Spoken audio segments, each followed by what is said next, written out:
এটা হলো নাটোর হবিবপুর গ্রাম সুলতানপুর। আচ্ছা আচ্ছা, আগে আসলে একটু ভিতরে, এখন একটু সদরে আসলাম। সুলতানপুর গ্রামে? গ্রামে সুলতানপুরে একটু সদরে আসলাম, মানে আচ্ছা, এটা হলো এই ফরিদপুর বললে হবে, মানে যে টাওয়ারের বাজার আছে। হ্যাঁ, হবিবপুর আইসা বললে হবে যে আমি ফরিদপুর যাবো, যে টাওয়ারের কাছে।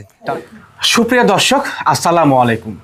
আশা করছি পরিবার পরিজন নিয়ে সকলেই ভালো আছেন এবং সুস্থ আছেন। দর্শক, দীর্ঘদিন যাবৎ আপনারা আমাকে SMS করছেন, পাশাপাশি কমেন্টসে করছেন যে আমাদের মোতালেব ভাইয়ের পাঠার খামারটা একটু দেখানোর জন্য। তাদের রিকোয়েস্টে কিন্তু আমি আজ মোতালেব ভাইয়ের পাঠার খামারে অবস্থান করছি। মোতালেব ভাই মূলত এই নাটোর জেলার মধ্যে একজন অনন্য পাঠা খামারি, যিনি তার খামারে সব জায়গায় পাঠায় রাখে, শুধুমাত্র কিন্তু প্রজননের জন্যই। হ্যাঁ, এবং তার কাছ থেকে অনেক গুরুত্বপূর্ণ তথ্য জানা যায় ছাগল লালন পালন সম্পর্কে, প্রজনন সম্পর্কে এবং পাঠা লালন পালন সম্পর্কে। তা আজকের ভিডিওতে ইনশাল্লাহ সেই সম্পর্কে আলোচনা করব। মূলত আজকের ভিডিওটি হবে একটি শিক্ষণীয়, যারা ছাগল লালন পালন করতে চাচ্ছেন, প্রজনন সম্পর্কে তথ্য জানতে চাচ্ছেন, পাশাপাশি পাঠা লালন পালন সম্পর্কে জানতে চাচ্ছেন, আজকের ভিডিওটি সম্পূর্ণ দেবেন এটুকুই প্রত্যাশা।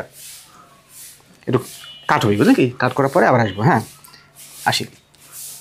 তো ভিডিওর শুরুতেই আমাদের এই খামারি মোতালেব ভাই, তার সঙ্গে কথাবার্তা বলে নেওয়া যাক। আসসালামু আলাইকুম। ওয়ালাইকুম সালাম। ভাইয়া কেমন আছেন? খুব ভালো আছি ভাই, আপনার দোয়া। আর আমি জানি যে আমি যখন আপনার খামারে আসি, যে পাঠাগুলো দেখি একেবারে চোখ জুড়ায় দেয় ভাই। আমার চোখ জোড়ানোর পাশাপাশি দর্শকের চোখ জুড়ায় দেয়, এত ভালো কালেকশন আপনি রাখেন। কালেকশন করি বেলা তো 4টা 5টা একবারে কিনি। জি জি। কিনা এর মধ্যে যেটা ভালো লাগে এটা বাইতে চলে আসে, বানেশ্বরী পিছনে চলে আসি। ও আচ্ছা আচ্ছা, একটা ভালো কথা বলছেন আপনি।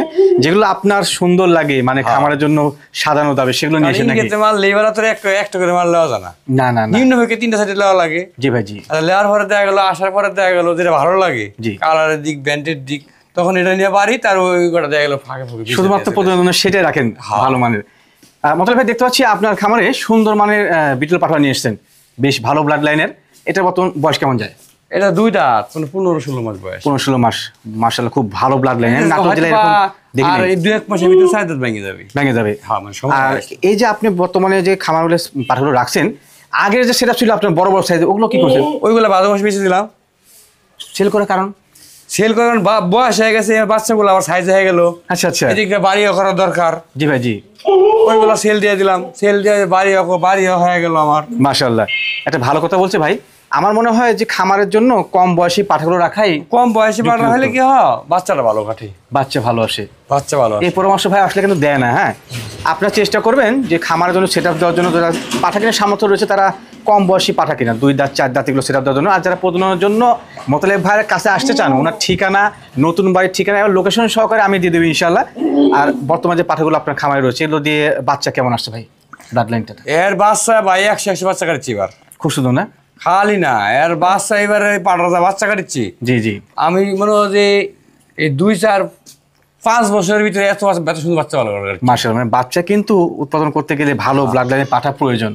আচ্ছা মোতালেব ভাই, আমি আপনার কাছে কিছু প্রশ্ন রাখবো, যেগুলো আমার দর্শক বা যারা ছাগল লালন পালন করছে তার জন্য অনেকটা হেল্প হয়। বড় ভাই, যখনই আপনার কাছে আসি অনেক শিক্ষণীয় বিষয় জানতে পারি বা জানাতে পারি। পুরাতন ভিডিওগুলো কিন্তু আপনার লাইক আসে, খুব ভালো লাগে। আমি প্রশ্ন রাখবো যে নতুন যারা খামার শুরু করতে চাচ্ছে, তারা সচরাচর কয়টা ছাগল দিয়ে খামার শুরু করলে এর জন্য ভালো হয় আপনি মনে করেন? অরিজিনাল যদি কিনতে যাবে, নতুন লোক হলে একবারে দাম করে কিনা যাবে না। সঠিক বলেছেন। সর্বোচ্চ 2টা, জি জি। 2টা লিয়ে সাইরা সুস্থ করে লিয়ে সাইরা দেখা গেলো পরে 2 মাস পরে একটা মাল তো লিয়ে ম্যাক্সিমাম 3 মাসের আগে সুস্থ করা যায়। সুস্থ করা যায় না, সরি। 1-8 মাস জ্বরই থাকে ওর শরীরে, যেগুলো ইন্ডিয়া থেকে আসে। হ্যাঁ, ইংরেজি যেগুলো সরাসরি আসে, 1-8 মাস ওর শরীরে হালকা হালকা জ্বরই থাকে। জি জি। আর তারপরে শরীর মনে করেন জ্বর মানে লো থাকে, প্রেশার কমে যা, ওই তুলতে তুলতে 3 মাস লাগে জ্বর আবার শেষ হইতে। আচ্ছা আচ্ছা, যখন একটা দর্শকের বা ছাগল লালন পালন করে অভিজ্ঞতা হয়ে গেল, সে পরবর্তীতে দেখা গেলো যে এখন আমি দেখা গেলো একটু বাড়লো, এই মাসে 2টা নিলাম, আবার দেখা গেলো 2 মাস পরে আর 2টা নিলাম, এবার লিখ। আর দাম করে যদি একবার টিকা গরম দেখা যদি আমাকে 10-12টা মাল নেয়, তাহলে অল্প দিনই ফকির ভাষার উপায় নেই। ফকির, প্রচুর লোক ফকির হয়ে গেছে ভাবে। ভালো কথা বলছেন। প্রচুর লোক। জি জি। মেলা খামারের জীবনে কি রাখা আছে, আর পা ছাগলে পুষবো, ছাগলে পারবো না। আবার কত লোকে আর ছাগল ছাড়িচ্ছে না, না ছাগল আবার অনেক কিছু হয়েছে। এটা কিন্তু আসলে তাদের অভিজ্ঞতা নাই কারণে তারা পিছিয়ে গেছে। জি, এই যে অভিজ্ঞতা নাই, ওই যে ঢাকা এক লোকে এক চাঞ্চে 65 টাকার মাল কিনছিল, কিনা আবার 6 মাস পরে বেচা আবার কামলার টাকাই হয় না ওই লোক ছাগল বেচা। জি, হুটহাট কোনো সিদ্ধান্ত নেওয়া যাবে না। আচ্ছা, দ্বিতীয় প্রশ্নে আমরা আসি। সেটা হচ্ছে যে আমার কোনো দর্শক ভাই বন্ধু যারা ক্রস ছাগল লালন পালন করছে, কথার কথা একটা তোতাপুরি ক্রস ছাগল সে লালন পালন করে, সেটা প্রজনন ক্ষমতা আসলো, ওটাকে কি পাঠা দিতে হবে? তুতাবরি কস হলে তুতা দিয়ে মারতে হবে, আর ভালো ব্যান্ডে তুতা দিয়ে মারতে হবে দিকে দিকে। জি, জি। আসলে বাচ্চা কোনো ভালো কাটবে, সেক্ষেত্রে ভালো বাচ্চাগুলো ভালো তাহলে আসে। বাচ্চা মানটা আর বেশি আসবে ভালো। Right right right. ভাই যেটা বলছি সেটা কিন্তু আমি সত্য পরিচয় বোঝানোর চেষ্টা করছি যে যে জাতের ক্রস ছাগল সে জাতের পাঠা দিয়ে প্রজনন করে কিন্তু ভালো ব্লাড লাইনের বাচ্চাগুলো আসে। হ্যাঁ, দেখবেন আমাদের অঞ্চলগুলোতে হাটগুলোতে যে ভালো ভালো বাচ্চা বিক্রি হয় সেটা কিন্তু এই যে এই বাবাগুলোরই বাচ্চা। মা ক্রস কিন্তু ভালো ব্লাড লাইনে পাঠানোর কারণে ওই সুন্দর সুন্দর বাচ্চা আসে। এবার আপনার কিনতে গেলে লাগছে 25,000 30,000 টাকার বাচ্চাগুলোই, তাহলে আপনি কেন সফল হবেন না? একটা ক্রস ছাগল কিনুন, ভালো মানে পাঠা দিয়ে প্রজনন করেন, ভালো বাচ্চা আসবে, বেচতে গেলেও দাম পাবেন, সফল হবেনই। যাই হোক ভাই, তৃতীয় প্রশ্ন সেটা হচ্ছে যে অনেক দর্শকই রয়েছেন যারা ছাগল লালন করতে চাচ্ছেন, তারা কিন্তু আসলে বুঝে না যে কোন সময় ছাগল হিটে আসছে, কোন সময় পাঠা দিব, এটা কিন্তু সঠিক টাইমিং না। একটা ছাগল আপনি যখন হিট আসার 8 দিন আগের থেকে আর শরীরে একটু খাওয়া দাওয়া কমে যাবে, শরীরে একটু গরম গরম পাবে, সে আর একটু মুসলামুসলি করবে। জি জি।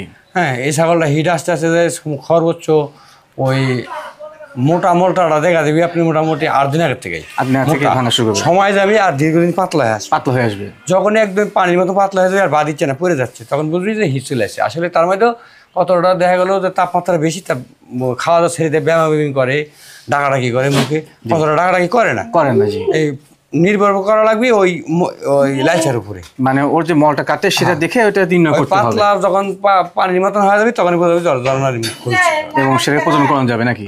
আচ্ছা আচ্ছা, ধন্যবাদ। আচ্ছা, দেখেন চলুক, তারপর হচ্ছে তার প্রশ্ন এসছে একটা।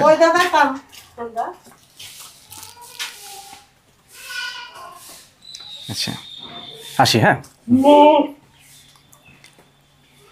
গেল তো প্রজননের বিষয়। শীতকালে একটু প্রশ্ন করি।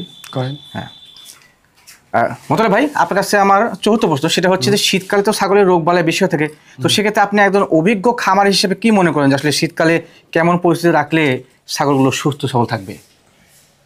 শীতকালে আর এমন একটা মিলে রাখবি, মানে বেশি ঠান্ডাও না, বেশি গরমও না। জি জি।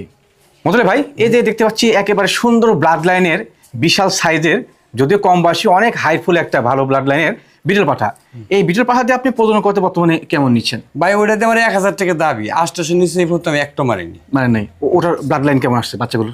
ভাই আর বাচ্চা কেবল মনে হয় অদাতের বেলা আমি 4-5টা মুরগি ধরাইছিল। জি জি। এই কালকার আগের দিন একটা প্রথম মুরগি যেটা প্রথম দিনে ধরাইছিল, কালকার আগের দিন নামলো। আচ্ছা আচ্ছা। ওই লোকে 2টা বাচ্চা নামছে, একটা বাচ্চা ওই মানে রাইতে বিয়ে মানে টাইনে বাইক করতে লাগে মারা গেছে। আচ্ছা আচ্ছা। আরেকটা ভালো এসে ওই লোকে হয়তো সেদিন কান দিচ্ছে, আমার এত সুন্দর বাচ্চা, আমার ছাগল এই দেশি ছাগল হিসেবে আমার এই প্রথম আমার ছাগলের জীবনে এত সুন্দর বাচ্চা বাড়ায়নি। দেশি পেট থেকে ভালো ব্লাড লাইনের বাচ্চা আসছে। ভাই এই যে সুবিশাল সাইজের একটা জিবলা হতে পাচ্ছি, এটা দিয়ে প্রজনন করতে বর্তমানে কেমন নিচ্ছেন? ভাই তুতা দিয়ে আমি নিচ্ছি, চাওয়া আমার 500। আচ্ছা আচ্ছা। আমি 400 নিচে ধরছি না। যদি কেউ দূর দূরান্ত থাকে সেক্ষেত্রে কোনো ছাড় হবে কিনা?